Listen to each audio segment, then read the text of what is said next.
প্রিয় দর্শক, ময়লা আবর্জনা নিয়ে এর আগেও একটা ভিডিও দিয়েছিলাম। আপনাদের ভালোই সাড়া পেয়েছিলাম।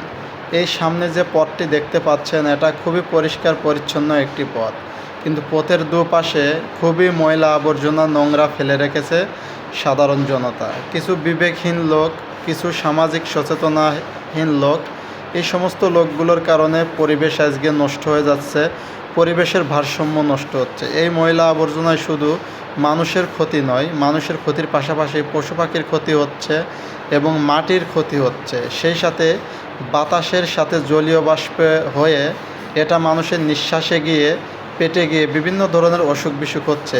তাই আমরা সামাজিক সচেতনতা বৃদ্ধি করব, ময়লা আবর্জনা যেখানে সেখানে ফেলব না। সামাজিক সচেতনতা বৃদ্ধি করতে ভিডিওটি বেশি বেশি করে শেয়ার করে পাশে থাকবেন। আর এই ময়লা আবর্জনা থেকে দেখেন, ডবানালা থেকে প্রচুর পরিমাণ মশা তৈরি হয় এবং এই মশা উৎপন্ন হয়ে সেখান থেকে মানুষকে কামড়ায়। আর মানুষকে শুধুই কামড়ায়, ক্ষান্ত হয় না, এই ময়লা আবর্জনার ভিতরেই তৈরি হয় ডেঙ্গু মশার লার্ভা, যেটা খুবই ক্ষতিকর।